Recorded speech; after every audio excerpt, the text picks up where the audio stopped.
सींचने की कथा। एक समय की बात है, एक गांव में एक गरीब लेकिन बहुत श्रद्धालु स्त्री रहती थी।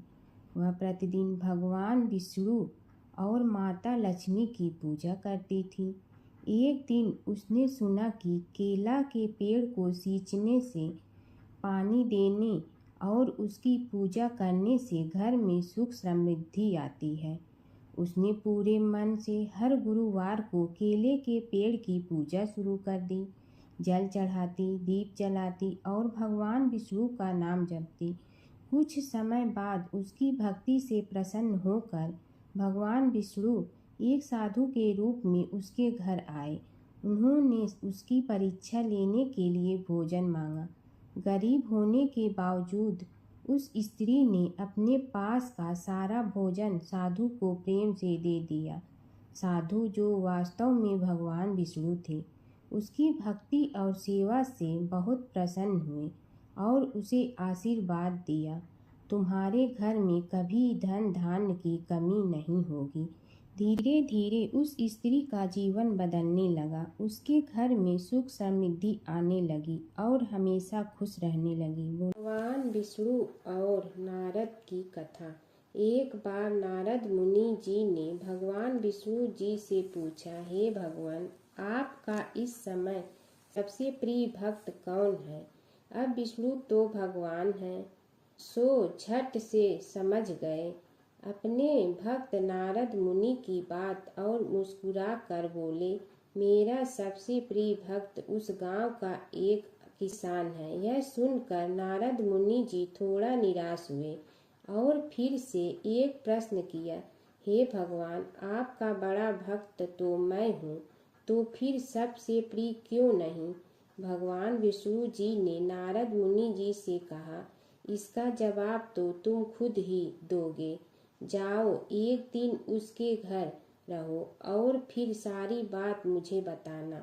नारद मुनि जी सुबह सवेरे मुंह अंधेरे उस किसान के घर पहुंच गए।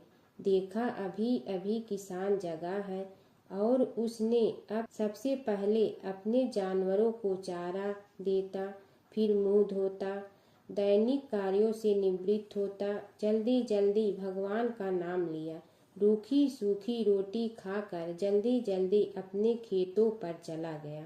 सारा दिन खेतों में काम किया और शाम को वापस घर आया। जानवरों को अपनी जगह बांधा, उन्हें चारा पानी डाला, हाथ धोया, मुंह धोया, फिर थोड़ी देर भगवान का नाम लिया, फिर परिवार के संग बैठकर खाना खाया और कुछ बातें की और फिर से सो गया।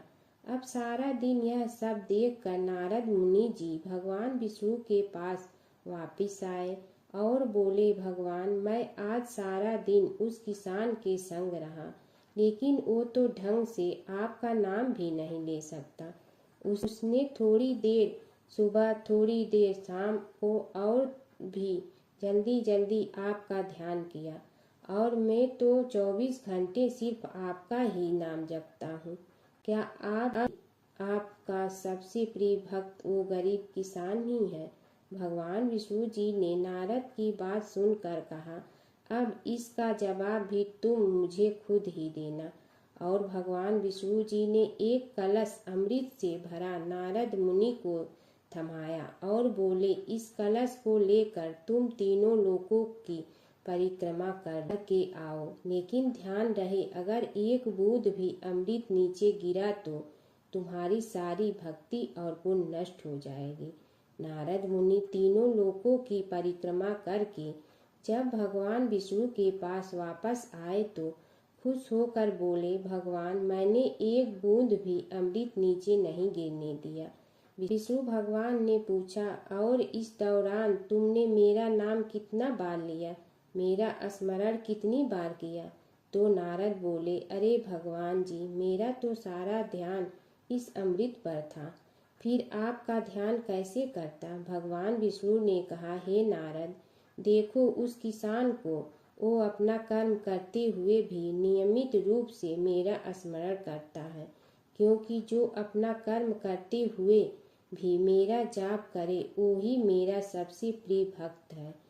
तुम तो सारे दिन खाली बैठे ही जप करते हो, और जब तुम्हें कर्म दिया तो मेरे लिए तुम्हारे पास समय ही नहीं था। तो नारद मुनि सब समझ गए और भगवान के चरण पकड़ कर बोले, हे भगवान, आपने मेरा अहंकार तोड़ दिया, आप धन्य हैं। तुलसी माता की कथा। पुरानी समय की बात है। एक परम सुंदर और पतिव्रता स्त्री थी जिनका नाम था वृंदा। वे भगवान विष्णु की परम भक्त थी और उनका विवाह राक्षस राजा जलंधर से हुआ था। जलंधर बहुत शक्तिशाली था और उसकी शक्ति का रहस्य था उसकी पत्नी वृंदा की अटूट पतिव्रता धर्म। जब तक वृंदा अपने पति के प्रति सच्ची और समर्पित रही तब तक कोई भी देवता जलंधर को पराजित नहीं कर सकता था। देवताओं ने कई बार प्रयास किया लेकिन जलंधर अजेय रहा। तब सभी देवता भगवान विष्णु के पास गए और उनसे सहायता मांगी। भगवान विष्णु ने एक लीला रची। वे जलंधर का रूप धारण करके वृंदा के सामने प्रकट हुए। वृंदा ने उन्हें अपना पति समझकर उनका सत्कार किया, लेकिन जैसे ही वृंदा को सच्चाई का पता चला उनका पतिव्रता धर्म भंग हो गया। उसी क्षण देवताओं ने जलंधर का वध कर दिया। जब वृंदा को यह ज्ञात हुआ कि यह सब भगवान विष्णु की लीला थी तो वे बहुत दुखी हुई और उन्होंने भगवान विष्णु को श्राप दिया कि वे पत्थर बन जाएं। उसी श्राप के कारण भगवान विष्णु शालिग्राम पत्थर के रूप में प्रकट हुए। इसके बाद वृंदा ने अपने प्राण त्याग दिए। उनके शरीर से एक पवित्र पौधा उत्पन्न हुआ जिसे आज हम तुलसी के नाम से जानते हैं। तभी से तुलसी को देवी का रूप माना जाता है और उनकी पूजा की जाती है। तुलसी माता को घर में रखने से सुख समृद्धि आती है। भगवान विष्णु को तुलसी अत्यंत प्रिय है। बिना तुलसी के भगवान विष्णु की पूजा अधूरी मानी जाती है। सच्ची भक्ति और पतिव्रता धर्म में अपार शक्ति होती है। धर्मराज जी की कथा। दो सेठानियाँ थीं। एक के घर में धन बहुत था पर वह कंजूस थी। दूसरी के पास धन थोड़ा कम था पर मन से वह बहुत अमीर थी। रोज सवेरे उठती, गंगा स्नान करती, तुलसी माता, बड़ पीपल सींचने, भगवान के मंदिर जाके पूजा करती। धर्मराज सूरज भगवान की कहानी सुनती, भगवान के भोग लगाकर अतिथि को जिमाती, गाय कुत्ता के लिए ग्रास निकालती। दूसरी सेठानी इस धर्मात्मा को देखकर हंसती और कहती, पता नहीं दिन भर क्या करती रहती है। थोड़े समय बाद दोनों सेठानियों को भगवान का बुलावा आया। धर्मात्मा सेठानी के तो यमराज जी ने विमान भेजा और दूसरी को दूत मारते ही ले गया। रास्ते में सेठानी बोली, मेरे को भूख लगी है। तो दूत बोले, किसी को कुछ दिया होगा तो मिलेगा। फिर बोली, प्यास लगी है। दूत बोले, किसी को पानी पिलाया तो मिलेगा। रास्ते में उसे काट चुभने लगे, गर्मी पड़ने लगी, पर दूत तो उसे घसीटे ही ले गए। अब सेठानी बहुत पछताने लगी कि सब कुछ होते हुए भी दान धर्म नहीं किया। इतने में यमराज का दरबार आया। धर्मात्मा बुढ़िया को भगवान के पास सिंहासन मिला और वह उस पर बैठी थी। उधर दूसरी सेठानी को तपते कुंड में डाल दिया।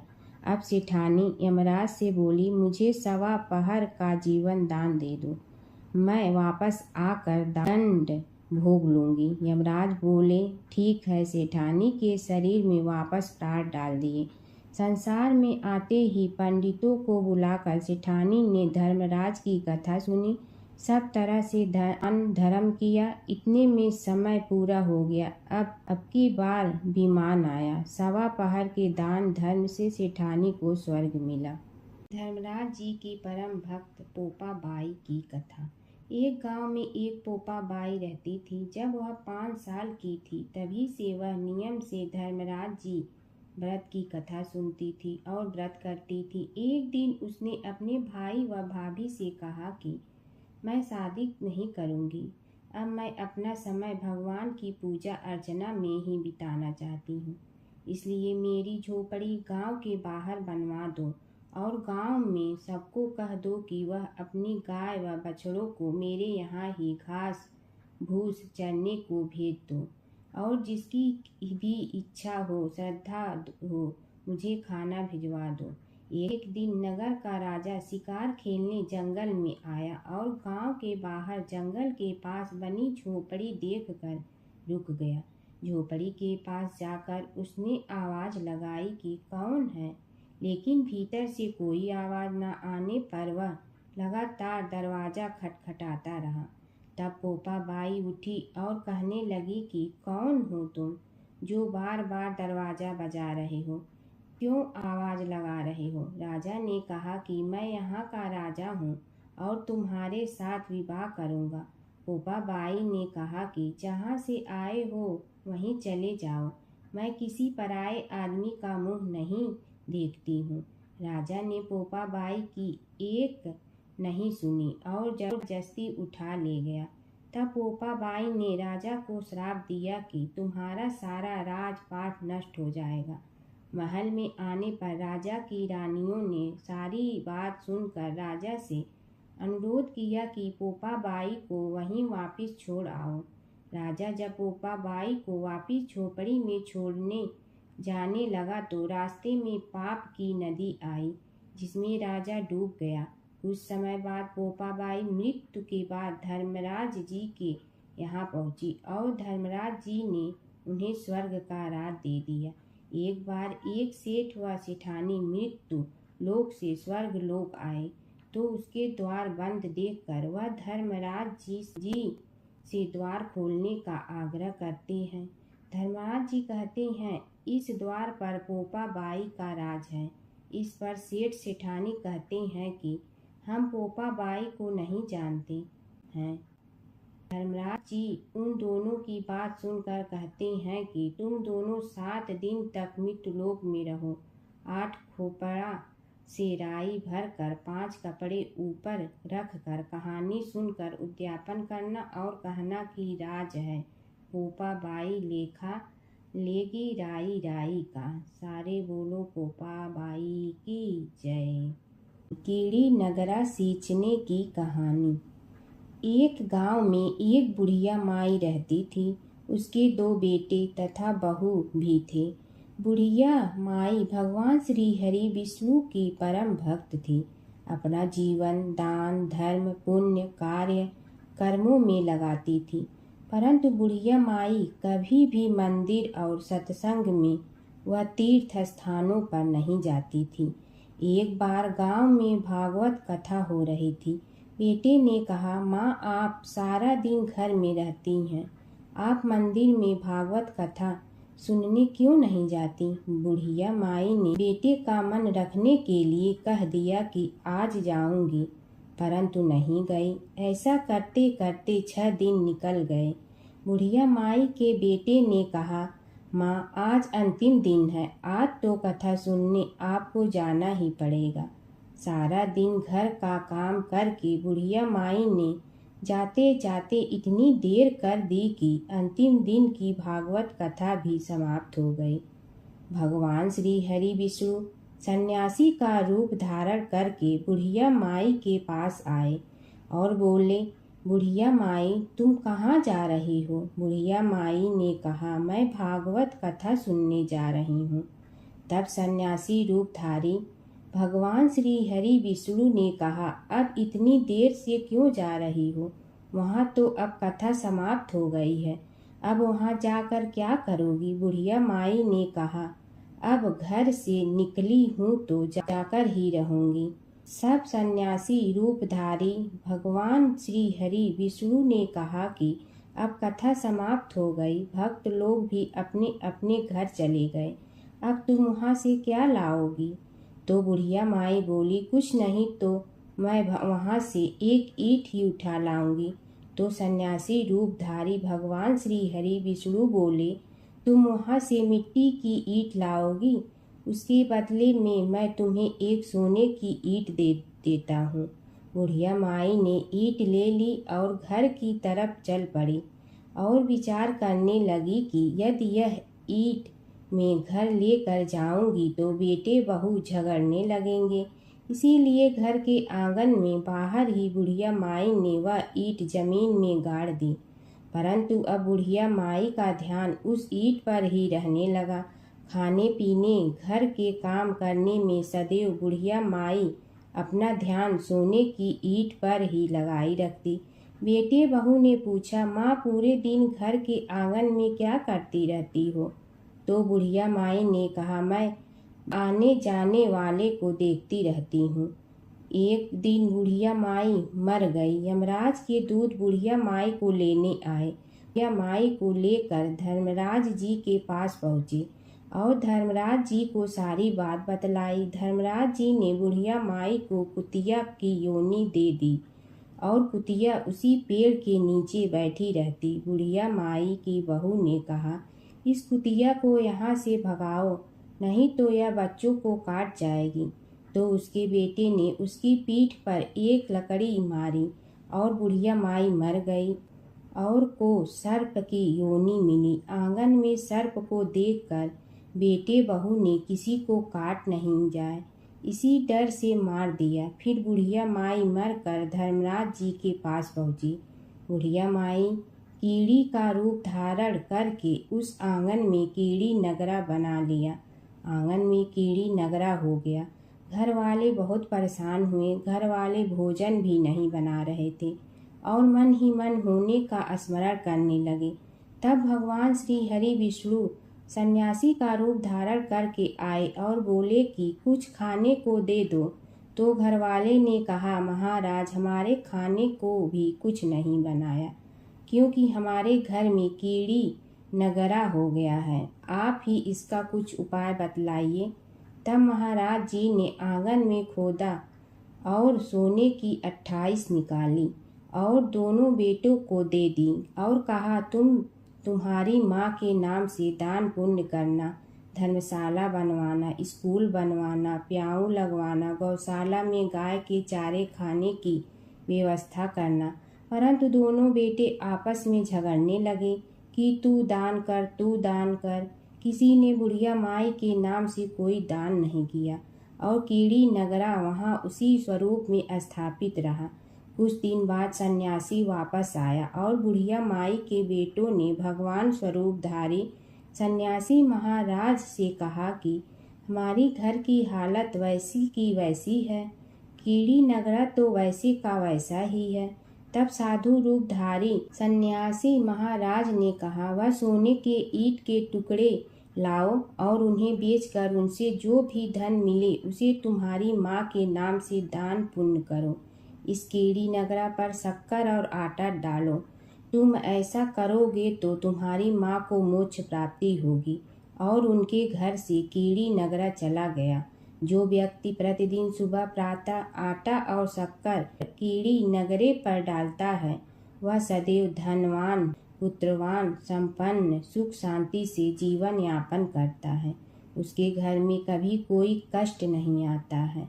उसका जीवन सदा सर्वदा आनंद से व्यतीत होता है। उसके परिवार जन उसे अत्यधिक स्नेह प्रदान करते हैं।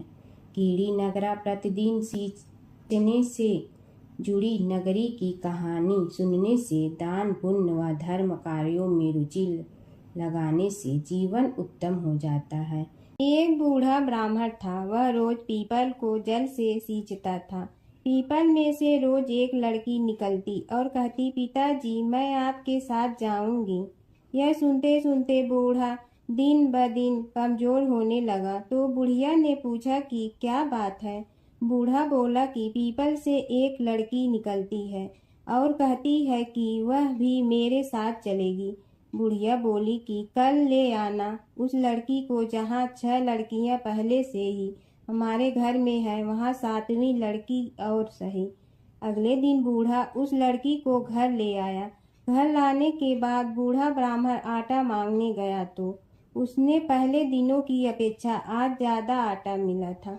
जब बुढ़िया वह आटा छानने लगी तो लड़की ने कहा कि लाओ माँ मैं छान देती हूँ।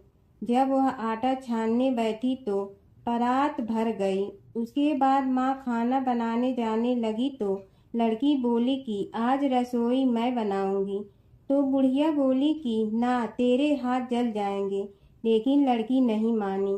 वह रसोई में खाना बनाने गई तो उसने तरह तरह के 36 व्यंजन बना डाले और आज सभी ने भर पेट खाना खाया।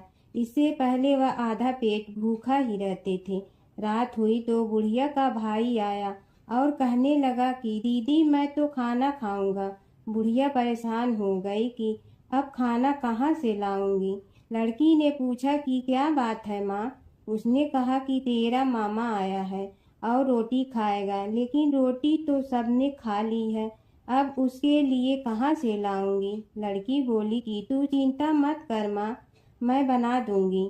और वह रसोई में गई और मामा के लिए 36 व्यंजन बना दी। मामा ने भरपेट खाया और कहा भी कि ऐसा खाना इससे पहले उसने कभी नहीं खाया है। बुढ़िया ने कहा कि भाई तेरी बावनी भाजी है, उसी ने बनाया है। शाम हुई तो लड़की बोली कि माँ चौका लगा के चौके का दिया जला देना, कोठे में मैं सोऊंगी। बुढ़िया बोली कि ना बेटी तू डर जाएगी। लेकिन वह बोली कि ना माँ मैं नहीं डरूंगी, मैं अंदर कोठे में ही सोऊंगी। वह कोठे में ही जाकर सो गई। आधी रात को लड़की उठी और चारों ओर आंख मारी तो धन ही धन हो गया। वह बाहर जाने लगी तो एक बूढ़ा ब्राह्मण सो रहा था। उसने देखा तो कहा कि बेटी तू कहाँ चली। लड़की बोली कि मैं तो दरिद्रता दूर करने आई थी, अगर तुम्हें दूर करवानी है तो करवा लो। उसने बूढ़े के घर में भी आँख से देखा तो चारों ओर धन ही धन हो गया। सुबह सवेरे सब उठे तो लड़की को ना पाकर उसे ढूंढने लगे कि पावनी बेटी कहाँ चली गई। बूढ़ा ब्राह्मण बोला कि वह तो लक्ष्मी माता थी, जो तुम्हारे साथ मेरी दरिद्रता भी दूर कर गई। हे लक्ष्मी माता, जैसे आपने उनकी दरिद्रता दूर की वैसे ही सबकी करना। एक नगर में एक ब्राह्मण दंपति रहते थे। वे दोनों प्रतिदिन 7 कोस दूर गंगा और यमुना नदी में स्नान करने जाते थे। इतनी दूर आने जाने से ब्राह्मण की पत्नी थक जाती थी। एक दिन उसने अपने पति से कहा कि हमारा एक पुत्र होता तो कितना अच्छा रहता। पुत्र के बहू आती तो हमें घर वापस जाने पर खाना बना हुआ मिलता और बहू घर का काम भी कर देती। अपनी पत्नी की बात सुनकर ब्राह्मण ने कहा कि तूने बात तो सही कही है, चल मैं तेरे लिए बहू ला ही देती हूँ। ब्राह्मण ने कहा कि एक पोटली में आटा डालकर कुछ मोहरे रख दे। ब्राह्मण के कहे अनुसार उसने पोटली बांध कर दे दी। पोटली लेकर ब्राह्मण चला गया। ब्राह्मण सफ़र के दौरान यमुना के किनारे बहुत ही सुंदर लड़कियां दिखाई दी। वे रेत में घर बनाकर खेल रही थीं। उनमें से एक लड़की ने कहा कि मैं अपना घर नहीं बिगाड़ूंगी, मुझे तो रहने के लिए एक घर चाहिए। लड़की की बात सुनकर ब्राह्मण मन ही मन सोचने लगा कि बहू बनाने के लिए यही लड़की उचित है। जब वह लड़की जाने लगी तो ब्राह्मण भी उसके पीछे पीछे उसके घर तक चला गया।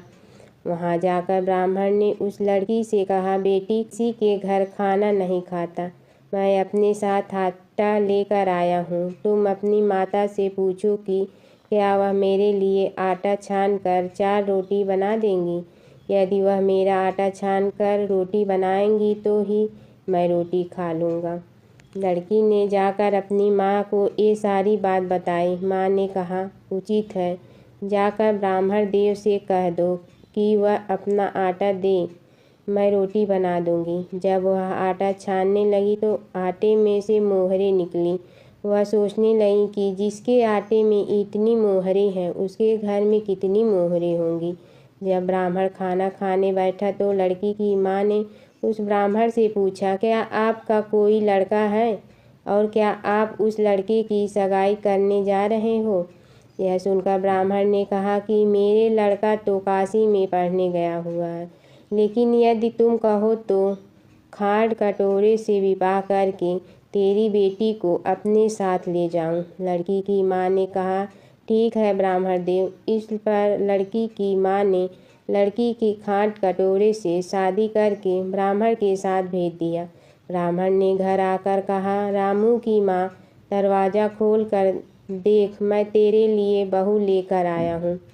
ब्राह्मण की पत्नी भीतर से ही बोली, हमारे तो कोई बेटा बेटी नहीं है, तो बहू कहाँ से आए? दुनिया ताने मारती थी, अब आप भी मारने लगे। ब्राह्मण ने कहा, तू दरवाज़ा खोल कर तो देख। जब ब्रह्मचारी ने दरवाज़ा खोला तो सामने बहू को खड़ी देखा। उसने बहू का स्वागत किया और आदर सत्कार से अंदर ले गई। अब जब ब्राह्मण अपनी पत्नी के साथ नदी स्नान करने जाता तो पीछे से बहू घर का सारा काम करके और खाना बना कर रखती थी। वह उनके कपड़े धोती और रात को हाथ पैर भी दबाती थी। इस तरह बहुत दिन बीत गए। ब्रह्मचारी ने अपनी बहू से कहा कि बहू कभी भी चूल्हे की आग मत बुझने देना और मटके का पानी खत्म मत होने देना। परंतु एक दिन चूल्हे की आग बुझ गई। यह देखकर बहू घबरा गई और भागी भागी अपनी पड़ोसन के पास गई और कहा कि मेरे चूल्हे की आग बुझ गई है, मुझे थोड़ी आग चाहिए। मेरे सास ससुर सुबह 5 बजे से गए हुए हैं, वह थके हुए घर आएंगे, इसलिए मुझे उनके लिए खाना बनाना है। यह सुनकर पड़ोसन ने कहा कि तू तो बावली है, तुझे यह दोनों मिलकर पागल बना रहे हैं। इनके कोई पुत्र नहीं है, ये निसंतान है। बहू ने कहा, नहीं ऐसा मत बोलो, इनका बेटा तो बनारस काशी में पढ़ने गया हुआ है। इस पर पड़ोसन ने कहा कि यह तुझे झूठ बोलकर लाए हैं, मेरी बात सच मान, इनके कोई बेटा नहीं है। अब बहू पड़ोसन की बातों में आ गई और कहने लगी कि अब आप ही बताओ मैं क्या करूं। पड़ोसन ने कहा कि क्या है, जब तुम्हारे सास ससुर आए तो जली हुई रोटियां बना कर देना और बिना नमक की दाल बना कर देना।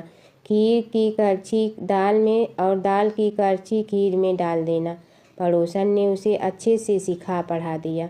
फिर जब उसने सास ससुर घर आए तो उसने न तो उनका आदर सत्कार किया, ना ही उनके कपड़े धोए। जब उसने सास ससुर को खाना दिया तो सास बोली, बहू आज यह रोटियां जली हुई क्यों हैं और दाल भी अलूनी है। तब बहू ने पलट कर कहा कि एक दिन ऐसा खाना खा लोगे तो कुछ बिगड़ नहीं जाएगा। तुम्हारा सास ससुर को खरी खोटी सुनाकर वह फिर से पड़ोसन के पास गई और बोला कि अब आगे क्या करना है। पड़ोसन ने कहा कि अब तुम सातों कोठों की चाबी मांग लेना। अगले दिन जब भी स्नान करने के लिए जाने लगे तो बहू अड़ गई कि मुझे तो सातों कोठों की चाबी चाहिए। तब ससुर ने कहा कि इसे चाबी दे दो। तब सास ने बहू को चाबी दे दी।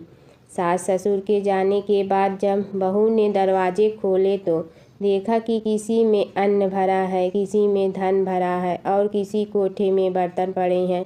जब उसने सबसे ऊपर का 7वां कोठा खोला तो देखा कि शिव जी, पार्वती माता, लक्ष्मी, गणेश जी, पीपल पथवारी, कार्तिक के ठाकुर, राई, दामोदर, तुलसी जी का बिड़वा, गंगा यमुना और 33 कोटि देवी देवता विराजमान है। वहीं पर एक लड़का चंदन की चौकी पर बैठा माला जप रहा है। यह सब देखकर उसने लड़के से पूछा कि तुम कौन हो। तब लड़का बोला कि मैं तेरा पति हूँ, अभी दरवाज़ा बंद कर दे, जब मेरे माता पिता आएंगे तब दरवाज़ा खोलना। यह सब देखकर बहू बहुत खुश हुई और 16 श्रृंगार कर सुंदर वस्त्र पहनकर अपने सास ससुर का इंतजार करने लगी। उसने अपने सास ससुर के लिए अच्छे अच्छे पकवान बनाए। जब उसके सास ससुर घर पर आए तो उसने उनका आदर सत्कार किया और प्रेम पूर्वक खाना खिलाया और हाथ पैर दबाने लगी। पैर दबाते दबाते बहू ने कहा कि माँ, आप इतनी दूर गंगा यमुना स्नान करने के लिए जाती हो तो आप थक जाती हो, इसलिए आप घर पर ही स्नान क्यों नहीं कर लेती। यह सुनकर सास कहने लगी कि बेटी, गंगा यमुना घर पर तो नहीं बहती हैं। तब उसने कहा, हाँ माँ जी, बहती हैं, चलो मैं आपको दिखाती हूँ। जब बहू ने 7वां कोठा खोल कर दिखाया तो उसमें शिव जी, पार्वती जी, गणेश जी, लक्ष्मी जी, पीपल पथवारी, कार्तिक के ठाकुर, राई, दामोदर, तुलसी जी का बिड़वा, गंगा यमुना बह रही थी और 33 कोटि देवी देवता विराजमान हैं। वहीं चौकी पर बैठा एक लड़का माला जप रहा है। माँ ने उसे देखकर कहा कि बेटा तुम कौन हो? लड़का बोला, माँ मैं तेरा बेटा हूँ। तब ब्रह्मणी ने पूछा कि तू कहाँ से आया है? लड़के ने जवाब दिया कि मुझे कार्तिक ने भेजा है। माँ ने कहा, बेटा यह संसार कैसे मानेगा कि तू मेरा बेटा है? माँ ने कुछ विद्वान पंडितों से मदद मांगी। पंडितों ने कहा, इस पार बहू बेटा खड़े हो जाए और उस पार माँ खड़ी हो जाए। माँ ने चमड़े की अंगिया पहनी हो और छाती में से दूध की धार निकलकर बेटे की दाढ़ी मूछ भिगे और पवन पानी से गठजोड़ा बंधे, तब मानेंगे कि यह इस माँ का बेटा है। उसने ऐसा ही किया। चमड़े की अंगिया फट गई और छाती में से दूध की धार निकलकर बेटे की दाढ़ी मूछ भीग गई। पवन पानी से बहू बेटे का गठजोड़ा बंध गया। यह सब देखकर ब्राह्मण और उसकी पत्नी की खुशी का ठिकाना न रहा। बंदरी की कहानी। वैशाख मास की पवित्र कथा। एक राजा था। वह वैशाख माह में प्रतिदिन ब्रह्मा मुहूर्त में उठकर गंगा जी में स्नान करता था। राजा का आदेश था कि मुझसे पहले गंगा जी में कोई भी स्नान नहीं करेगा। राजा जब गंगा जी में स्नान करने जाते तो उन्हें प्रतिदिन शांत जल के स्थान पर हिलता हुआ हलचल युक्त जल दिखाई देता था। तो राजा को संदेह होता था कि निश्चय ही मुझसे पहले कोई प्रतिदिन गंगा जी में स्नान करता है। अतः राजा ने नदी के तट पर पहरेदार बिठा दिया। गंगा जी के तट पर एक वृक्ष था। उस पर एक बंदरिया रहती थी। वह प्रतिदिन राजा के स्नान करने से पूर्व स्नान करके वृक्ष पर चढ़कर बैठ जाती थी। इस प्रकार होते होते पूरा वैशाख माह व्यतीत हो गया, किंतु अंतिम दिन राजा के सिपाही ने देख लिया और उस बंदरिया को पकड़कर राजा के पास ले गए और कहा कि यह बंदरिया आपसे पूर्व प्रतिदिन गंगा जी में स्नान करती है। उधर राजा की प्रतिज्ञा थी कि यदि कोई भी स्त्री मुझसे पूर्व स्नान करती होगी तो मैं उससे विवाह कर लूँगा। इसलिए राजा को बंदरिया के साथ विवाह करना ही पड़ा। वैशाख स्नान के पुण्य से बंदरी के गर्भ ठहर गया। 9 मास पूर्ण होने पर बंदरी ने राजा से पूछा कि शिशु जन्म के समय मुझे क्या करना चाहिए। तब राजा ने महल में एक घंटी लगवा दी और बंदरिया से कहा कि जब तुम्हें दर्द हो तो उसे बजा देना, मैं संपूर्ण प्रबंध कर दूंगा।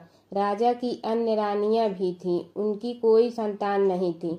बंदरिया को गर्भ है यह समाचार जानकर अन्य रानियां मन ही मन बंदरिया से ईर्ष्या करने लगी और भावी संतान का नाश करते हेतु विभिन्न योजनाएं बनाने लगी। घंटी लगी देखकर एक रानी ने बंदरिया से इसका कारण पूछा। बंदर ने संपूर्ण वृत्तांत बता दिया। रानी ने बहकाया कि यह एक बार घंटी बजाकर तो देख ले कि राजा आते हैं या नहीं।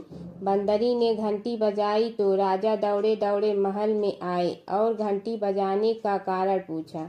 इस पर बंदरी ने उत्तर दिया कि मैंने तो रानियों के कहने पर घंटी बजाई थी। तब रानियों ने राजा से कहा कि यह तो पशु और न जाने कितनी बार घंटी बजाएगी। इस प्रकार कहकर उन्होंने घंटी को हटवा दिया। कुछ दिनों बाद बंदरी के शिशु जन्म का समय आया तो उसने अन्य रानियों से पूछा कि मैं क्या करूं। तब रानी ने कहा कि तुम आंखों पर पट्टी बांधकर सो जाओ। बंदरी के वैशाख माह के स्नान के पुण्य प्रताप के रूप में एक सुंदर पुत्र हुआ। शिशु के जन्म होते ही उसके रोने से पूर्व ही रानियों ने उसे एक टोकरी में रखकर दासी को दे दिया और आदेश दिया कि इसे नदी में बहा कर आओ और उस शिशु के स्थान पर एक पत्थर रख दिया। राजा को भी कहलवा दिया कि बंदरी ने एक पत्थर को जन्म दिया। राजा ने सुना तो उन्होंने भी संतोष कर लिया है कि जब दूसरी रानियों के संतान नहीं है तो यह तो बंदरी है, इसके क्या संतान होगी। उधर दासी ने उस सुंदर सुशील शिशु को नदी में न बहाकर कुम्हार के खंडर में रख दिया। दूसरे दिन कुम्हार कुम्हारी खंडर में आए तो वहां एक सुंदर शिशु को रोता हुआ देखा। कुम्हार कुम्हारिन भी निसंतान थे। उन्होंने उस शिशु को अपने लिए भेजी गई भगवान की भेंट माना और बड़े प्रेम से शिशु का पालन पोषण करने लगे। कुछ बड़ा होने पर बालक को यह ज्ञात हुआ कि वह रानी बंदरी का पुत्र है, जिनको रानियों ने मरवाना चाहा था। एक दिन वह बालक कुम्हार के बनाए हुए मिट्टी के हाथी घोड़े लेकर पनघट पर जा बैठा और दासियों को देखकर कहने लगा कि आओ रे मेरी मिट्टी के हाथी घोड़े, पानी पियो। जब दासियों ने यह बात सुनी तो वह हंसने लगी और बोली, अरे मूर्ख, कभी मिट्टी के हाथी घोड़े भी पानी पीते हैं क्या? इस पर उस बालक ने कहा कि कभी बंदरी के भी पत्थर जन्म लेते हैं क्या? उस बालक की यह बात दासियों ने जाकर महल में कही। तब रानियों ने दूसरे दिन विष मिलाकर लड्डू भेज दिए। ईश्वर की कृपा से लड्डू गोद और बादाम के हो गए और उन लड्डू को खाने से उस लड़के की मृत्यु नहीं हुई। यह समाचार दासी ने रानी को कहा और रानी ने राजा से कहकर कुम्हार को देश से निकलवा दिया। कुम्हार वन में रहने लगा। तत्पश्चात अगले वर्ष चित्र माह में माता गणगौर के पूजन का दिन आया तो वह बंदरी का पुत्र 108 करवे और 108 गोली लेकर तथा घड़े में पानी भरकर बगीचे के बाहर बैठ गया। उधर राजा की और साहूकार की पुत्रियां गणगौर बनाने के लिए मिट्टी लेने के लिए आई। तब बगीचे में खेलने और झूलने लगी। इस कारण कुछ समय बाद उन्हें प्यास लगी। तब उन्होंने उस बंदरी के पुत्र से जल पिलाने के लिए कहा तो उस बालक ने उत्तर दिया कि मेरे पास एक गोली है, उसे खाते जाओ और मेरी चारों ओर फेरे लगाती जाओ, तब मैं तुम्हें जल पिलाऊंगा। इस पर पहले तो कन्याओं ने मना किया, किंतु प्यास तीव्र होने के कारण मान गए। इस प्रकार गोली खाने और उस युवक के साथ फेरे लेने से वह गर्भवती हो गई। बाद में जब उनके माता पिता को यह ज्ञात हुआ तो वह सभी कुम्हार के पास आए और संपूर्ण वृत्तांत सुनाया तथा कहा कि तेरे पुत्र ने हमारी कन्याओं से विवाह किया है, अब तुम्हें इन्हें अपने पास रखना होगा। तब कुम्हार ने निर्धन होने के कारण असमर्थता व्यक्त की। 2 कन्याओं की माता पिता ने बहुत सारा धन देकर अपनी कन्याओं को कुम्हार के घर विदा किया और कुम्हार के घर 108 बहुएं आ गई और कालांतर में उनके 108 ही पोते हो गए। कुम्हार ने समस्त नगरी को भोजन हेतु निमंत्रण दिया और राजा को भी बुलवा दिया। राजा के यहाँ से रानी बंदरी के अतिरिक्त सब भोजन हेतु पधारे। तब राजकुमार राजा की आज्ञा लेकर बंदरी को लेने रथ पालकी लेकर गया और लाकर सभा में सबसे ऊंचे स्वर्ण आसन पर बैठाया। राजकुमार ने अपनी सभी पत्नियों को समझा दिया था कि बंदरी मुझे जन्म देने वाली माता है। एक एक बहू रानी बंदरी के चरण स्पर्श करती गई और एक एक सोने का सिक्का और पोते को गोद में देती गई। जब राजा और अन्य रानियों ने यह सब देखा तो कुम्हार के पुत्र से इसका कारण पूछा। रानियों को तो संदेह होने लगा कि यह अवश्य ही बंदरी का पुत्र है।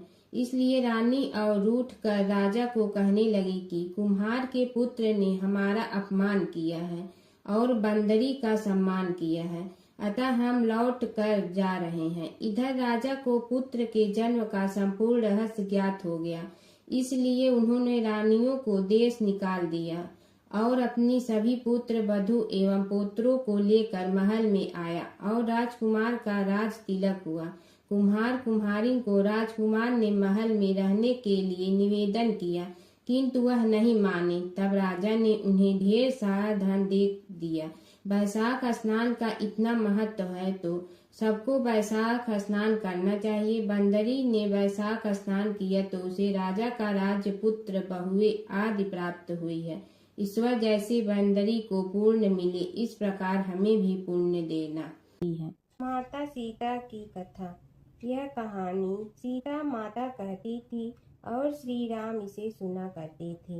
एक दिन श्री राम भगवान को किसी काम के लिए बाहर जाना पड़ा तो सीता माता कहने लगी कि भगवान, मेरा तो 12 वर्ष का नित्य नियम है, अब आप बाहर जाएंगे तो मैं अपनी कहानी किसे सुनाऊंगी। श्री राम ने कहा कि तुम कुएं की पाल पर जाकर बैठ जाना और वहां जो औरतें पानी भरने आएंगी उन्हें अपनी कहानी सुना देना। सीता माता कुएं की पाल पर जाकर बैठ जाती हैं। एक स्त्री आई, उसने रेशम की जड़ी की साड़ी पहन रखी थी और सोने का घड़ा ले रखा था। सीता माता उसे देख कहती हैं कि बहन, मेरा 12 वर्ष का नितनेम सुन लो। पर वह स्त्री बोली कि मैं तुम्हारा नितनेम सुनूंगी तो मुझे घर जाने में देरी हो जाएगी और मेरी सास मुझसे लड़ेंगी। उसने कहानी नहीं सुनी और चली गई। उसकी रेशम जड़ी की साड़ी फट गई। सोने का घड़ा मिट्टी के घड़े में बदल गया। सास ने देखा तो पूछा कि ये किसका दोष अपने सिर लेकर आ गई है। बहू ने कहा कि कुएं पर एक औरत बैठी थी। उसने कहानी सुनने के लिए कहा, लेकिन मैंने सुनी नहीं, जिसका यह फल मिला है। बहू की बात सुनकर अगले दिन वही साड़ी और घड़ा लेकर सास कुएं की पाल पर गई। सास को वहीं माता सीता बैठी मिली तो माता सीता ने कहा कि बहन, मेरी कहानी सुन लीजिए। सास बोली कि एक बार छोड़, मैं तो 4 बार कहानी सुन लूंगी। राम आए लक्ष्मण आए, देश के पुजारी आए, नित नेम का नेम लाए, आओ राम बैठो राम। तपी रसोई जियो राम, माखन मिश्री खाओ राम। दूध बतासा पियो राम, सूत के पलका मोठो राम। साल दुसाला पोठो राम, साल दुसाला ओढ़ो राम। जब बोलो जब राम ही राम, राम संवारे सबके काम। खाली घर भंडार भरेंगे, सबका बेड़ा पार करेंगे। श्री राम जय राम जय जय राम। सास बोली कि बहन, कहानी तो बहुत अच्छी लगी। कहानी सुनकर सास घर चली गई और उसकी साड़ी फिर से रेशम जड़ी की बन गई। मिट्टी का घड़ा फिर सोने के घड़े में बदल गया। बहू कहने लगी, सासू माँ, आपने ये सब कैसे किया? सास ने कहा कि बहू, तू दोष लगा के आई थी और मैं अब दोष उतार कर आ रही हूँ। बहू ने फिर पूछा कि वह कुएं वाली स्त्री कौन है? सास बोली कि वे सीता माता थी। वे पुराने से नया कर देती हैं, खाली घर में भंडार भर देती हैं। वह लक्ष्मी जी का वास घर में कर देती हैं। आदमी की जो भी इच्छा हो उसे पूरा कर देती हैं। बहू बोली कि ऐसी कहानी मुझे भी सुना दो। सास बोली कि ठीक है, तुम भी सुनो। और सास ने कहानी शुरू की। राम आए लक्ष्मण आए, देश के पुजारी आए, नित नेम का नेम लाए, आओ राम बैठो राम। तपी रसोई जियो राम, माखन मिश्री खाओ राम। दूध बतासा पियो राम, सूत के पलका मोठो राम। साल दुसाला पोठो राम, साल दुसाला ओढ़ो राम। जब बोलो जब राम ही राम, राम संवारे सबके काम। खाली घर भंडार भरेंगे, सबका बेड़ा पार करें। श्री राम जय जय राम। कहानी सुनकर बहू बोली कि कहानी तो बहुत अच्छी है। सास ने कहा कि ठीक है, इस कहानी को रोज कहा करेंगे। अब सास बहू रोज सवेरे उठती, नहाती धोती और पूजा करने के बाद नित नेम की सीता की कहानी कहती। एक दिन उनके यहाँ एक पड़ोस की औरत आई और बोली कि बहन, जरा सी आँच दे ना। तो वह बोली कि आज तो अभी हमने जलाई ही नहीं। पड़ोसन ने कहा कि तुम सुबह 4 बजे से उठकर क्या कर रही हो? फिर उन्होंने कहा कि सुबह उठकर हम पूजा करते हैं, फिर सीता माता की नित नेम की कहानी कहते हैं। पड़ोसन ने उसकी बात सुनकर फिर कहा कि सीता माता की कहानी कहने से तुम्हें क्या मिलता है? वे बोली कि इनकी कहानी कहने से घर में भंडार भर जाते हैं, सारे काम सिद्ध होते हैं, मन की इच्छा भी पूरी हो जाती है। पड़ोसन कहती है कि बहन, ऐसी कहानी तो मुझे भी सुना दो। फिर वह बोली कि ठीक है, तुम भी यह कहानी सुन लो। राम आए लक्ष्मण आए, देश के पुजारी आए, नित नेम का नेम लाए, आओ राम बैठो राम। सारी कहानी सुनने के बाद पड़ोसन कहने लगी, बहन, कहानी तो मुझे बहुत अच्छी लगी। अब वह पड़ोसन भी नित नेम सीता माता की कहानी कहने लगी। कहानी कहने से सीता माता ने पड़ोसन के भी भंडार भर दिए। अब तो पूरे मोहल्ले में नित नेम की कथा चल पड़ी। हर किसी की मनोकामना पूरी होने लगी। हे सीता माता, जैसे आपने उनके भंडार भरे वैसे ही आप हमारे भी भंडार भरना, सबकी भरना, कहानी सुनने वाले के भी और कहानी कहने वाले के भी। और जमुना की कहानी। प्राचीन समय में एक गांव था जिसमें दो बहनें रहा करती थी। एक बहन का नाम गंगा था तो दूसरी बहन का नाम जमुना था। एक बार दोनों बहनें एक साहूकार के खेत से गुजर रही थी तो जमुना ने 13 दाने जौ के तोड़ लिए, जिसे देख गंगा बोली कि तुझे तो ग्रहण लग गया, तूने चोरी की है। इस पर जमुना बोली कि अब मेरा ग्रहण कैसे धुलेगा। गंगा ने कहा कि तुझे 12 साल तक साहूकार के यहाँ नौकरी करनी पड़ेगी, तभी तेरा पाप धुलेगा और ग्रहण से मुक्ति मिलेगी। जमुना साहूकार के यहाँ नौकरी के लिए जाती है और अपने लिए काम मांगती है। साहूकार उसे काम पर रख लेता है, लेकिन काम करने से पहले जमुना उसे कहती है कि मैं सारे काम करूंगी लेकिन 4 काम नहीं करूंगी। जूठे बर्तन नहीं मांजूंगी, झाड़ू नहीं लगाऊंगी, बिस्तर नहीं बिछाऊंगी और दिया नहीं जलाऊंगी। 12 साल के बाद कुंभ का मेला लगा तो साहूकारनी भी कुंभ नहाने जाने लगी।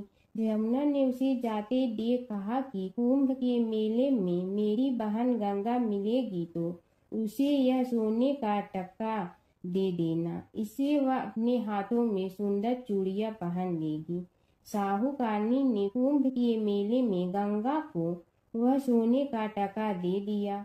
गंगा ने उनसे वह टका लेते हुए कहा कि मेरी बहन को कहना कि उसके 12 वर्ष पूरे हो गए हैं, अब वह वहां वापिस आ जा। साहूकार व साहूकारनी वापिस घर आए तब जमुना मटके में पानी भर रही थी। दोनों जमुना से बोले कि हमने सोने का वह टका तेरी बहन गंगा को दे दिया था और उसने कहा है कि तेरे 12 वर्ष पूरे हो गए हैं, इसलिए अब तुम वापिस जाओ। यह समाचार सुनते ही जमुना सहस्त्र धारा में बदल गई और बहने लगी।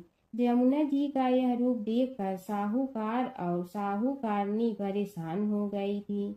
हमारे घर में जमुना माता ने काम किया, हमें तो अब ग्रहण लग गया है, हम यह ग्रहण कैसे उतारेंगे। जमुना भागकर गंगा माता के पास चली गई। गंगा ने जमुना से पूछा कि तुम साहूकारनी से कुछ कहकर आई हो या ऐसे ही बिना बताए आ गई। तब जमुना बोली कि मैं तो कुछ भी बताकर नहीं आई हूँ। गंगा ने कहा कि जा उन्हें धीरज दे आ, नहीं तो उन्हें जीवन भर असंतोष ही रहेगा। गंगा के कहने पर जमुना माता ने साहूकारनी को सपने में दर्शन दिए और कहा कि तुम दोनों उल्टे माथे क्यों पड़े हो, जाओ उठकर खाओ पियो। तब दोनों बोले कि हम कैसे उठें, हमें तो ग्रहण लगा है, क्योंकि हमने उल्टे सीधे और पता नहीं कितने नीच कार्य आपसे कराए हैं। तब जमुना जी बोली कि तुम्हें ग्रहण नहीं लगा है, ग्रहण तो मुझे लगा था कि मैंने तुम्हारे खेत से 13 दाने जौ के चुराए थे। मैं तो अपना ग्रहण उतारने तुम्हारे घर आई थी। मेरा ग्रहण तुम्हारे घर में 12 वर्ष तक रहने से उतर गया है और मेरी मुक्ति हो गई है। जमुना जी ने कहा कि तुम्हें कोई ग्रहण नहीं लगा है, उल्टे मेरे 12 वर्ष तक यहाँ रहने से तुम्हारी भी मुक्ति हो गई है। यह कहकर जमुना जी स्वप्न से चली गई। दोनों उठकर देखते हैं कि उनके घर में पहले से भी अधिक धन हो गया है। हे जमुना माता, जैसे आपने साहूकार व साहूकारनी की मुक्ति कराई, वैसे ही आप अपने सभी भक्तों की करना। बसेरे की कहानी। किसी गांव में एक भाट व एक जाट रहता था। दोनों में घनिष्ठ मित्रता थी। एक बार जाट अपनी बहन के घर जाने को तैयार हुआ तो भाट अपनी ससुराल जाने को तैयार हुआ। दोनों साथ चल पड़े तो रास्ते में रुककर एक कुएं की मुंडेर पर बैठ गए। जाट ने भाट से कहा कि नगर बसेरा कर लेते हैं, इस पर भाट बोला कि तू ही नगर बसेरा कर ले, मैं तो अपनी ससुराल जा रहा हूँ, वहाँ खूब खातिर होगी मेरी, तू कर ले नगर बसेरा। जाट वहीं कुएं के पास बैठ पानी की घंटी और चावल का दाना लेकर नगर बसेरा करने लगा। नगर बसेरा करने के साथ जाट कहने लगा कि नगर बसेरा जो करे सो मल धोवे पाँव, ताता माड़ा तापसी देगी मेरी माँ, माँ देगी मावशी तेगी द्वारका का वास, मीठा मीठा घास वृंदावन का वास, 5 कुल्ठी छठी रास मेरी जीवड़ो श्री कृष्ण के पास, डालू पानी हो जाए घी झट से निकल जाए मेरा जी। यह सब कर कर के वह जाट बहन के पास चल पड़ा। जाट की बहन ने भाई के आने पर उसकी खातिर की खी बूढ़ा के साथ भाई को जिमाया। दोनों ने बैठकर ढेर सारी बातें की। इधर भाट अपने ससुराल पहुंचा तो वहां आग लगी हुई थी। आग बुझाने वह भी लग गया, जिसमें हाथ मुंह भी काले हो गए और खुद भी थोड़ा सुलझ गया। ना रोटी ना पानी के लिए ही किसी ने पूछा।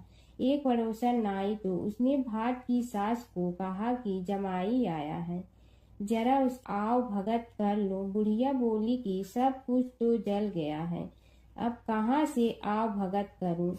तब पड़ोसन ने ही भाट को एक रोटी के साथ छाछ दी। उसने वही खाकर गुजारा किया। शाम को दोनों फिर घर की ओर चल पड़े और रास्ते में मिल गए और एक दूसरे का हाल पूछा। भाट बोला कि मेरी ससुराल में तो आग लगी हुई थी, आग बुझाते मैं खुद काला हो गया हूँ, ना रोटी मिली ना पानी। जाट बोला कि मेरी तो बहुत खातिर हुई। फिर बोला कि मैंने कहा था ना कि नगर बसेरा कर ले, आ अब कर ले, लेकिन भाट ने फिर मना कर दिया। कहने लगा कि चाहे रोटी दे या न दे, तेरी तो माँ है, दही चूरमा का पेड़ा धरा पाएगा। भाट ने फिर नगर बसेरा नहीं किया, जाट ने कर लिया। नगर बसेरा जो करे सो मल धोवे पाँव, ताता माड़ा तापसी देगी मेरी माँ, माँ देगी मावशी देगी द्वारका का वास, मीठा मीठा घास वृंदावन का वास, 5 कुल्ठी छठी रास मेरा जीवड़ो श्री कृष्ण के पास, डालू पानी हो जाए घी झट से निकल जाए मेरा जी। करके वह चल पड़ा। घर पहुँचते ही जाट की मावशी ने बहुत लाड प्यार किया। उधर भाट घर गया तो उसकी भैंस खो गई थी। बाप एक लाठी रखे तो दूसरी उठाए और कहने लगा कि ससुराल गया तो आग लगा दी, अब यहाँ आया तो भैंस खो दी। बाप ने कहा कि पहले भैंस लेकर आ, तभी रोटी पानी मिलेगा। सारा दिन भाट भैंस ढूंढता रहा, लेकिन उसे भैंस नहीं मिली। जाट और भाट की मुलाकात फिर से बाजार में हो गई। जाट ने भाट के हाल चाल पूछे तो भाट बोला कि आते ही भैंस खो गई, बस उसी दिन से भैंस ढूंढ रहा हूँ। रोटियां का तो पूछो ही मत। जाट ने कहा कि मैंने तो पहले ही कहा था कि नगर बसेरा कर ले। जाट की बात सुनकर भाट बोला कि तेरे नगर बसेरे में इतनी ताकत है तो चल अब कर लेते हैं। दोनों ने बैठकर नगर बसेरा किया। नगर बसेरा जो करे सो मल धोवे पाँव, ताता माड़ा तापसी देगी मेरी माँ, माँ देगी मावशी देगी द्वारका का वास, मीठा मीठा घास वृंदावन का वास, 5 कुल्ठी छठी रास मेरा जीवड़ो श्री कृष्ण के पास, डालू पानी हो जाए घी झट से निकल जाए मेरा जी।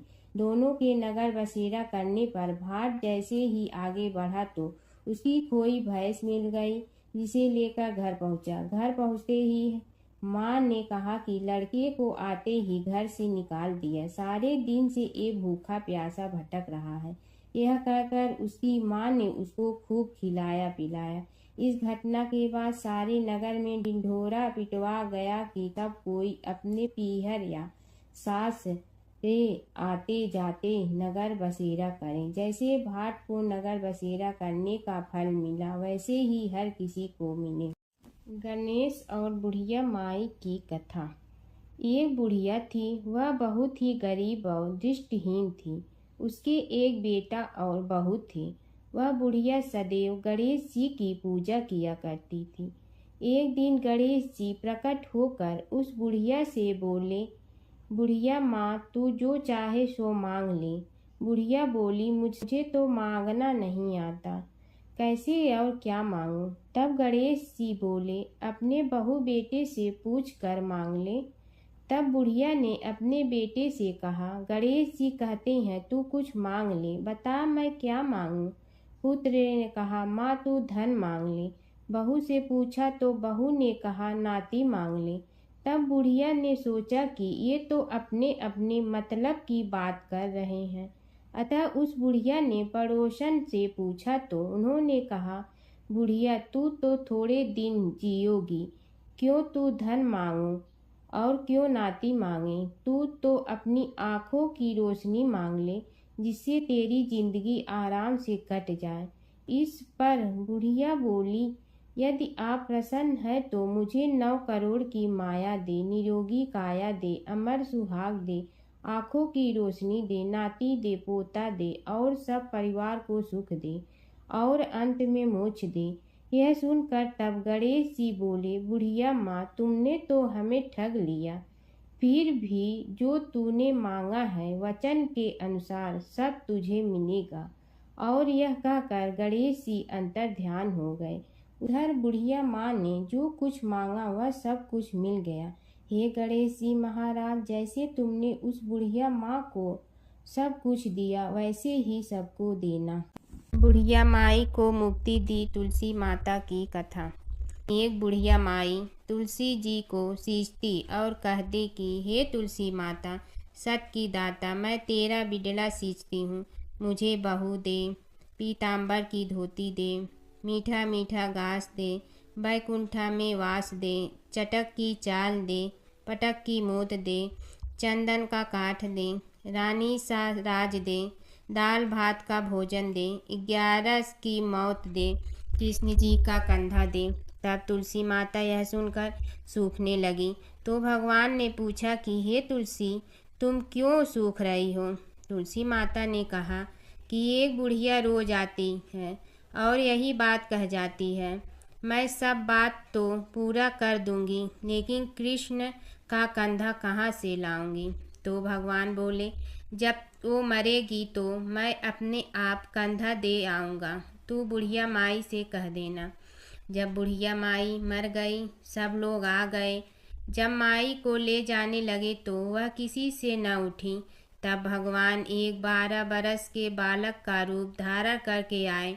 बालक ने कहा, मैं कान में एक बात कहूँगा तो बुढ़िया माई उठ जाएगी। बालक ने कान में कहा, बुढ़िया माई मन की निकाल ले, पीताम्बर की धोती ले, मीठा मीठा घास ले, बैकुंठा का वास ले, चटक की चाल ले, पटक की मोत ले, कृष्ण जी का कंधा ले। यह सुनकर बुढ़िया माई हल्की हो गई। भगवान ने कंधा दिया और बुढ़िया माई को मुक्ति मिल गई। हे तुलसी माता, जैसे बुढ़िया माई को मुक्ति दी वैसे सबको देना। प्राचीन काल की बात है। नैमिषारण्य क्षेत्र में ऋषि, महर्षि और साधु संतों का समाज जुड़ा था। उसमें श्री सूत जी भी विद्यमान थे। शौनक जी ने उनकी सेवा में उपस्थित होकर निवेदन किया कि हे अज्ञान रूप घोर तिमिर को नष्ट करने में करोड़ों सूर्यों के समान प्रकाशमान श्री सूत जी, हमारे कानों के लिए अमृत के समान जीवन प्रदान करने वाले कथा तत्व का वर्णन कीजिए। हे सूत जी, हमारे हृदयों में ज्ञान के प्रकाश की वृद्धि तथा भक्ति, वैराग्य और विवेक की उत्पत्ति जिस कथा से हो सकती हो वह हमारे प्रति कहने की कृपा कीजिए। शौनक जी की जिज्ञासा से सूत जी बड़े प्रसन्न हुए। पुरातन इतिहासों के स्मरण से उनका शरीर पुलकायमान हो रहा था। वे कुछ देर उसी स्थिति में विराजमान रहकर कुछ विचार करते रहे और अंत में बोले, शौनक जी, इस विषय में आपके चित्त में बड़ी जिज्ञासा है। आप धन्य हैं जो सदैव ज्ञान की प्राप्ति में तत्पर रहते हुए विभिन्न पुराण कथाओं की जिज्ञासा रखते हैं। आज मैं आपको ज्ञान के परम स्रोत रूप श्री गणेश जी का जन्म कर्म रूप चरित्र सुनाऊंगा। गणेश जी से ही सभी ज्ञानों सभी विद्याओं का उद्भव हुआ है। अब आप सावधान चित्त से विराजमान हो। श्री गणेश जी के ध्यान और नमस्कार पूर्वक उनका चरित्र श्रवण करें। नमस्तस्मै गणेशाय ब्रह्मा विद्या प्रदायिनी यनागस्त्यसमः साक्षात विघ्न सागर सोसड़े।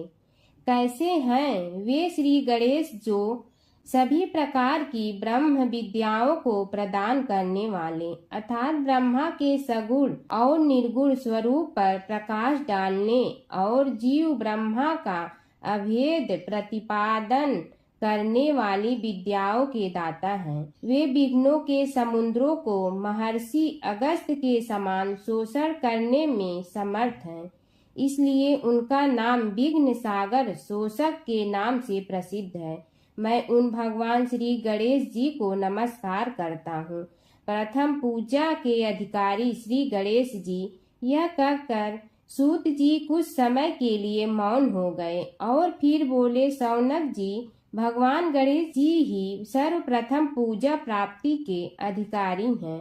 किसी भी देवता की पूजा करो, पहले उनकी पूजा करो। शौनक जी ने निवेदन किया, हे भगवान, हे सूत, सर्वप्रथम यह बताने की कृपा कीजिए कि गणेश जी को प्रथम पूजा का अधिकार किस प्रकार प्राप्त हुआ। इस विषय में मेरी बुद्धि मोह को प्राप्त हो रही है कि सृष्टि रचयिता ब्रह्मा जी, पालन करता भगवान नारायण और संहार करता शिव जी में से किसी को प्रथम पूजा का अधिकारी क्यों नहीं माना गया। यह त्रिदेव ही तो सबसे बड़ा देवता माने जाते हैं। सूत जी ने कहा, शौनक जी, यह भी एक रहस्य ही है। देखो, अधिकार मांगने से नहीं मिलता, इसके लिए योग्यता होनी चाहिए। संसार में अनेकों देवी देवताएं पूजे जाते हैं। पहले जो जिसका इष्ट देव होता है वह उसी की पूजा किया करता है। इससे बड़े देवताओं के महत्व में कमी आने की आशंका उत्पन्न हो गई। इस कारण देवताओं में परस्पर विवाद होने लगा।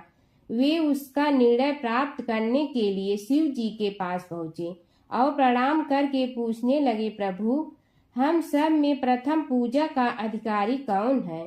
शिव जी सोचने लगे कि किसे प्रथम पूजा का अधिकारी माने। तभी उन्हें एक युक्ति सूझी। बोले, देवगण, इसका निपटारा बातों से नहीं तथ्यों से होगा। इसके लिए एक प्रतियोगिता रखनी होगी, शिव की परिक्रमा करने की प्रतियोगिता। देवगण उनका मुख देखने लगे, शंकित हृदय से सोचने लगे कि कैसी प्रतियोगिता रहेगी। यह शिव जी ने उनके मन के भाव ताड़ लिए, इसलिए सांत्वना भरे शब्दों में बोले, घबराओ मत, कोई कठिन परीक्षा नहीं ली जाएगी। बस इतना ही कि सभी अपने अपने वाहनों पर चढ़कर संसार की परिक्रमा करो और फिर यहाँ लौट आओ। जो पहले लौटेगा वही सर्वप्रथम पूजा का अधिकारी होगा। अब क्या देर थी, सभी अपने अपने वाहन पर चढ़कर दौड़ पड़े।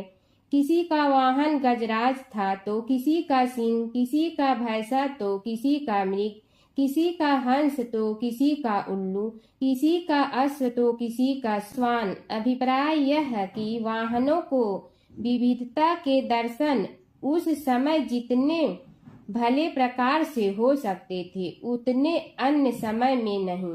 सबसे गया बीता वाहन गणेश जी का था मूषक, उससे चूहा भी कहते हैं। ऐसे वाहन के बल भरोसे इस प्रतियोगिता में सफल होना तो क्या, सम्मिलित होना भी हास्यास्पद है। गणेश जी ने सोचा, छोड़ो, क्या होगा प्रतियोगिता में भाग लेने से, हम तो यहाँ बैठे रह कर ही तमाशा देखेंगे। वे बहुत देर तक विचार करते रहे। अंत में उन्हें एक युक्ति सूझी। शिव जी स्वयं ही जगदाता हैं, यह संसार उन्हीं का प्रतिबिंब है, तब क्यों न इन्हीं की परिक्रमा कर ली जाए। इनकी परिक्रमा करने से ही संसार की परिक्रमा हो जाएगी। ऐसा निश्चय कर उन्होंने मूषक पर चढ़कर शिव जी की परिक्रमा की और उनके समक्ष जा पहुंचे।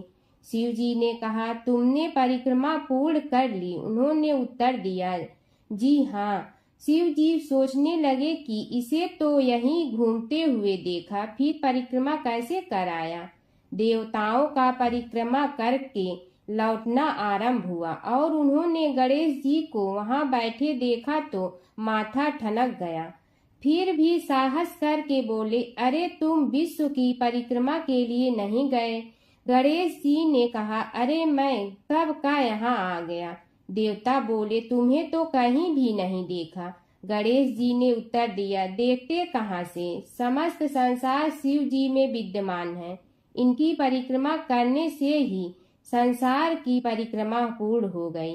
सूत जी बोले, शौनक, इस प्रकार गणेश जी ने अपनी बुद्धि के बल पर ही विजय प्राप्त कर ली।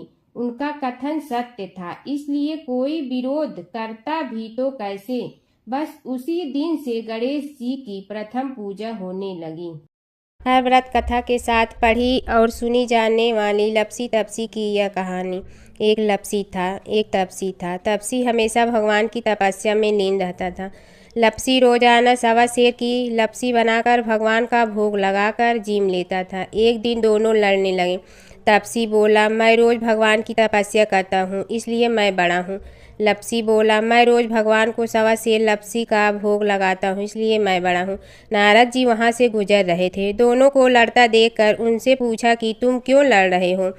तपसी ने खुद के बड़ा होने का कारण बताया और लपसी ने अपना कारण बताया। नारद जी बोले, तुम्हारा फैसला मैं करूँगा।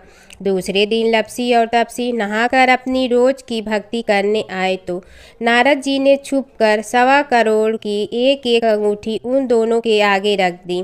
तपसी की नज़र उस अंगूठी पर पड़ी जो उसने चुपचाप अंगूठी उठाकर अपने नीचे दबा ली। तब लपसी की नज़र अंगूठी पर पड़ी, लेकिन उसने ध्यान नहीं दिया। भगवान को भोग लगाकर लपसी खाना खाने लगा। नारद जी सामने आए तो दोनों ने पूछा कि कौन बड़ा, तो नारद जी ने तपसी से खड़ा होने को कहा। वो खड़ा हुआ तो उसने नीचे दबी अंगूठी दिखाई पड़ी। नारद जी ने लपसी से कहा, तपस्या करने के बाद भी तुम्हारी चोरी करने की आदत नहीं गई, इसलिए लपसी बड़ा है और तुम्हें तुम्हारी तपस्या का कोई फल भी नहीं मिलेगा। तपसी शर्मिंदा होकर माफ़ी मांगने लगा। उसने नारद जी से पूछा, मुझे मेरी तपस्या का फल कैसे मिलेगा। नारद जी ने कहा, यदि कोई गाय और कुत्ते की रोटी नहीं बनाएगा तो फल तुम्हें मिलेगा। यदि कोई ब्राह्मण को भोजन करवा कर दक्षिणा नहीं देगा तो फल तुम्हें मिलेगा। यदि कोई साड़ी के साथ ब्लाउज नहीं देगा तो फल तुझे मिलेगा। यदि कोई दिए से दिया जलाएगा तो फल तुम्हें मिलेगा। यदि कोई सारी कहानी सुने लेकिन तुम्हारी कहानी नहीं सुने तो फल तुझे मिलेगा। उसी दिन से हर व्रत कथा कहानी के साथ लपसी तपसी की कहानी भी सुनी और कही जाती है। ओम जय जगदीश हरे, स्वामी जय जगदीश हरे। भक्त जनों के संकट क्षण में दूर करे। ओम जय जगदीश हरे। जो ध्यावे फल पावे, दुख बिन दे मन का। सुख संपत्ति घर आवे, कष्ट मिटे तन का। ओम जय जगदीश हरे। मात पिता तुम मेरे, शरण कहूँ किसकी। तुम विनय और न दूजा, आस करूँ जिसकी। ओम जय जगदीश हरे। तुम पूर्ण परमात्मा, तुम अंतर्यामी। पार ब्रह्म परमेश्वर, तुम सबके स्वामी। ओम जय जगदीश हरे। तुम बिंदा के सागर, तुम पालन करता। मैं मूरख कल काम, कृपा करो भरता। ओम जय जगदीश हरे। तुम हो ये कय गोचर सबके प्राणपति। किस विधि मिलूं दया में तुमको मैं कुमति। ओम जय जगदीश हरे। दीन बंधु दुख हरता तुम रक्षक मेरे। अपने हाथ उठाओ द्वार पड़ा तेरे। ओम जय जगदीश हरे। विषय विकार मिटा पाप हरो देवा। श्रद्धा भक्ति बढ़ाओ संतन की सेवा। ओम जय जगदीश हरे। तन मन धन सब तेरा स्वामी सब कुछ है तेरा। तेरा तुझको अर्पण क्या लागे मेरा। ओम जय जगदीश हरे। जय जगदीश हरे। स्वामी जय जगदीश हरे। भक्त जनों के संकट टलने दूर करे। ओम जय जगदीश हरे। स्वामी जय जगदीश हरे।